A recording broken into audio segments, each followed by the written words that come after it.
সাইডের যে পুকুরটা আছে এটাও সাক্ষী।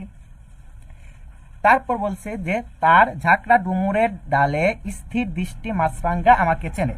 এই যে এখন দেখো যে সাক্ষী নিয়ে তারপর উনি কি বলছেন যে আমাকে চেনে, অর্থাৎ ওনাকে যে চেনে আসমানের তারা জমিনের ফুল, এই জিনিসটা হচ্ছে উনি বুঝাচ্ছেন।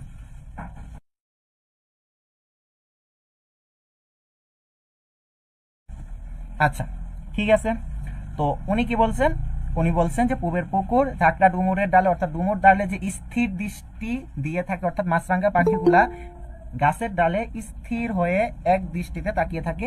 তো ওই মাছরাঙ্গা হচ্ছে কবিকে চিনে। ওই মাছরাঙ্গা হচ্ছে আমি ভাইয়া আমি বলি, আমি লাস্টবার বলি, ক্লাসে মাঝখানে যদি কেউ কথা বলো আমি হচ্ছে ইয়া করে দিব, কারণ হচ্ছে তুমি এই যে আরিফ ভিডিও, আচ্ছা আমার কিছু করার না, আমি রিমুভ ছাড়া আর কিছু করতে পারি, ঠিক আছে।